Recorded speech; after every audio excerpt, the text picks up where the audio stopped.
صاحب آپ ایک چند سالوں سے ملٹری کی پالیٹکس میں انٹرونشن کے خلاف ہیں، لیکن 5 جولائی 1977 کی جو پاکستان کی سب سے کربناک ملٹری انٹرونشن تھی اور ملٹری کو ڈیٹا تھا، آپ اس کے ایک اہم رکن تھے، آپ کور کمانڈر راول پنڈی تھے. ایسی کیا ضرورت پڑی تھی کہ آپ نے ایک الیکٹڈ گورنمنٹ کو برخاست کیا اور آئین کو بھی معطل کیا؟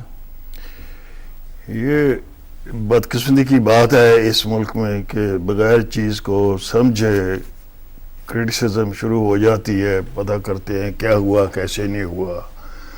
آپ ذرا تفصیل میں جائیں کہ 1977 میں کیا ہوا تھا تو پھر آپ کو پتہ لگے گا کہ شاید ٹھیک ہوا تھا یا غلط ہوا تھا. آج کی اگر آپ بات کریں تو آج قوم کہہ رہی ہے 18 فروری کو جو قوم نے کہا اس کے مطابق کام کرو. اس کا مطلب ہے کہ قوم جب سڑکوں پہ آ گئی، خوش ہو گئی کہ یہ کام ٹھیک ہوا ہے تو وہ ٹھیک ہوتا ہے. 5 جولائی کا جو کام ہوا تو کیا 6 جولائی کو لوگوں نے مٹھائیاں نہیں بانٹی؟ پورا پاکستان خوش نہیں ہوا؟ کیا پورے پاکستان نے کہا نہیں کہ یہ یوم نجات منانا چاہیے؟ یہ تو بڑی اچھی بات ہوئی کہ گزشتہ حکومت سے جان چھٹ گئی ہے، ابھی آ گئے ہیں. تو وہ تو پھر ورڈکٹ تھا 5 جولائی کے ماشاء اللہ کا. اس کا مطلب ہے کہ ماشاءاللہ 5 جولائی کو جو لگا وہ ٹھیک لگا، لگانے کی ضرورت تھی. کیوں تھی وہ بعد میں آپ سے عرض کرتا ہوں. اس کے بعد ٹھیک نہیں چلا، وہ علیحدہ بات ہے. ایک ایکشن 5 جولائی کا علیحدہ بات ہے، اور اس کے بعد پھر جس کام کے لیے آئے تھے اس کام کا نہ ہونا وہ علیحدہ بات ہے. وہ کام کیا تھا؟ 5 جولائی کو جو ماشاءاللہ لگا وہ اصلی کام تھا.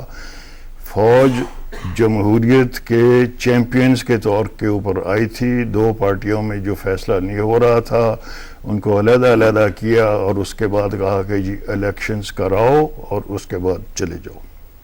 تو وہ جمہوریت بحال کرنے کے لیے آئے تھے. ابھی آپ نے چونکہ ماشاءاللہ کا سوال پوچھا، اہم سوال ہے، تو ہم لیتے ہیں کہ پاکستان میں ماشاءاللہ کب لگا، کیسے لگا. پہلا ماشاءاللہ 1954 میں لگا، جزوی تھا. جی. پھر لاہور میں لگا تھا احمدیہ موومنٹ میں. جو گورنمنٹ میں لگایا کہ یہ حالات ٹھیک نہیں ہیں تو حالات کو کنٹرول کرو، حالات ٹھیک کرنے کے لیے. 1954 کا ماشاءاللہ حکومت نے لگایا. اس کے بعد پھر دوسرا ماشاءاللہ لگا 58 میں. 58 میں ماشاءاللہ کس نے لگایا؟ 58 میں ماشاءاللہ سکندر مرزا صاحب نے لگایا، جنرل ایوب نے نہیں لگایا. حکم دیا، ماشاءاللہ لگا 58 میں. اب سوال یہ آ جاتا ہے کہ ماشاءاللہ کیوں لگتا ہے؟ ماشاءاللہ لگتا ہے جب تو ایمبیشن ہو ماشاءاللہ لگانے والے کا، ارادتاً لگتا ہے، علیحدہ بات ہے. دوسرا جو ماشاءاللہ ہوتا ہے وہ آپ کہہ سکتے ہیں کہ نتیجتاً لگلتا ہے. 54 کا ماشاءاللہ لگا نتیجتاً، حالات خراب ہو گئے تھے، گورنمنٹ میں لگایا. 58 کا جو ماشاءاللہ تھا وہ لگا ارادتاً. کسی فرد کا خیال تھا کہ وہ حکومت بہتر کر سکتا ہے. سکندر مرزا نے حکومت توڑ دی، اور اس سے پہلے جو ہے لیکن پاکستان میں جو بڑے مارشل لا لگے جزوی مارشل لاؤں کے علاوہ، اس کے بارے میں جو عام تاثر ہے اور ایک پوری دنیا میں انٹلیکچوئل سرکل میں رائے ہے کہ وہ انٹرنیشنل خواہش کے مطابق لگتا ہے. 77 کا بھی، 58 کا بھی، اور اس کے بعد جو ملٹری انوینشن 99 کی بھی ایون ہوئی. جو فاروق صاحب، جو آپ حقیقت کو پہلے دیکھ لیں تو فیصلہ دے لیں. جیسے ابھی جسے ابھی آپ نے انٹرپٹ کیا مجھے بات کرتے ہوئے، جو چیز جانتے ہی نہیں ہے، جو سننے کو تیار ہی نہیں ہے، جو قوم جانتے نہیں، نیشنلی ہو انٹرنیشنلی ہو، تو آدمی ان سے بات کیا کرے. صحیح ہے. ماشاءاللہ لگاتے ہیں فوج کے افسر.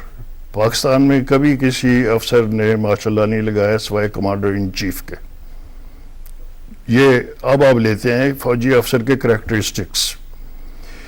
پوری دنیا میں فوج میں افسر 2 طرح کے گنے جاتے ہیں. ایک کو کہتے ہیں لوئل لیفٹیننٹس، دوسرے کو کہتے ہیں گڈ کیپٹنس. اگر آپ نے ملک کا دفاع کرنا ہے یا ساتھ والے ملک کے ساتھ لڑائی کرنی ہے تو لڑائی جیتنی ہے تو آپ کو چاہیے گڈ کیپٹنس. اور اگر آپ نے اپنی گدی قائم رکھنی ہے تو پھر آپ کو چاہیے لوئل لیفٹیننٹس. پاکستان میں بدقسمتی کی بات ہے کہ گڈ کیپٹنز کو ڈسکارڈ کرتے رہے ہیں، لوئل لیفٹیننٹس کو رکھتے رہے ہیں. ابھی اس میں ذرا مجھے تفصیل سے جانے دیں. اگر آپ یہ انٹرویو چاہتے ہیں تو ایک نہیں 3 انٹرویوز کر لیں، لیکن قوم کو پتہ ہونا چاہیے ماشاء اللہ کے اوپر کہ کیا لگتا ہے، کیسے لگتا ہے، تاکہ ہماری طرف سے پوائنٹ آف ویو جو ہے وہ پہنچے. جی فرمائیں. پاکستان کی فوج برٹش انڈین آرمی کی فوج سے نکلی. پارٹیشن سے پہلے ہندوستان میں تھی برٹش انڈین آرمی. اس کے بعد جب پاکستان بنا تو پاکستان آرمی بنی. پاکستان آرمی کا کمانڈر ان چیف پہلا جنرل مسروی تھے، وہ ہمیں داج میں ملا، کچھ نہیں کر سکتے تھے. اس کے بعد دوسرے commander in chief general Gracey تھے، وہ بھی داج میں ملے، کچھ نہیں کر سکتے تھے. پہلا پاکستانی کمانڈر ان چیف جو آپ نے بنایا وہ جنرل ایوب صاحب کو بنایا. اب سوال آتا ہے کہ جنرل ایوب صاحب کو آپ نے کیوں بنایا؟ کیا وہ بننے کے فٹ تھے یا نہیں تھے؟ ادھر اس بات میں چھوڑ جاتا ہوں، ابھی زیادہ تفصیلات میں نہیں جاؤں گا. 51 میں جنرل ایوب صاحب کمانڈر ان چیف بنے، میرا خیال ہے مارچ 1951. کمانڈر ان چیف کا ٹینیور 3 سال کا ہوتا ہے، ہندوستان میں بھی 3 سال کا، پاکستان میں بھی 3 سال تھا. تو 54 میں ریٹائرمنٹ ہونی چاہیے تھی. 54 میں ریٹائرمنٹ کیوں نہیں کیا؟ ریٹائرمنٹ تو آرمی چیف خود بخود اپنے آپ نہیں لیتا، سینٹرل گورنمنٹ کرتی ہے. اگر ڈیموکریسی ہے تو ہیڈ آف دی گورنمنٹ تو پرائم منسٹر ہوتا ہے. اب اکثر سوال یہ بھی پوچھ لیا جاتا ہے کہ ہندوستان میں کیوں ماشاءاللہ نہیں لگتا، پاکستان میں کیوں لگتا ہے؟ ہندوستان میں ہم اس آپ کو چھوڑ دیتے ہیں ہندوستان کو، ہم ہمارا میں اس کے ساتھ کنیکٹڈ ہے. کافی لمبی کمپیریٹیو اسٹڈی ہو نہیں فاروق صاحب، یہ کنیکٹڈ ہے، باتیں یہ ادھر سے شروع ہوتی ہے. جی جی. ٹھیک ہے جی. ہندوستان میں پارٹیشن کے بعد سے کوئی کمانڈر ان چیف 3 سال سے زیادہ نہیں رہا. ٹینیور 3 سال کا ہے، 3 سال پورے ہوئے چھٹی کر دی. جو فیلڈ مارشل صاحب ملک شاہ کو 1 سال صرف ایکسٹینشن دی گئی، باقی کسی کو ایکسٹینشن نہیں دی گئی. تو پاکستان میں اگر 3 سال کا ٹینیور ہے تو 3 سال کا ٹینیور کیوں اس کو لاگو نہیں کیا گیا؟ کانسٹیٹیوشن کیوں فالو نہیں کیا گیا؟ کیوں ہیڈ آف دی گورنمنٹ ان کے اوپر کام نہیں کیا؟ 54 میں جنرل ایوب صاحب کو کیوں ریٹائر نہیں کیا؟ وہ کون فورسز ہیں جو ریٹائرڈ ان کو کرتی ہیں اور نہیں کرتی؟ جو ریٹائرمنٹ تو ہیڈ آف دی گورنمنٹ کرتا ہے، جو اپوائنٹنگ اور لیکن ریٹائرنگ جنرل ایوب خان صاحب کے بارے میں تو یہ تھا کہ انہوں نے امریکیوں سے رابطے کر لیے تھے پہلے. یہ کوئی امریکہ کا رابطہ نہیں ہے، یہ سب کہنے کی باتیں ہیں. 51 میں آپ اس کو چیف بناتے ہیں، 54 میں وہ ریٹائر ہوتے ہیں. تو 54 میں ریٹائر کیوں نہیں کیا؟ کون سا امریکہ آیا ہوا تھا 54 میں؟ there was no American influence in 54.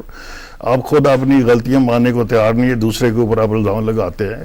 کبھی پاکستانی جو ہے ہندوستان کے اوپر الزام لگاتا ہے، کبھی امریکہ کے اوپر لگاتا ہے، کسی اوپر. اپنی آپ غلطی کیوں نہیں آپ سمجھتے ہیں؟ 54 میں جب غلام محمد صاحب انڈکٹ کرتے ہیں حکومت توڑنے کے بعد governor general of Pakistan Ghulam Muhammad, general Sikandar Mirza کو وہ بناتے ہیں انٹیریئر منسٹر، ایوب خان کو بناتے ہیں ڈیفینس منسٹر. 54 میں کیوں؟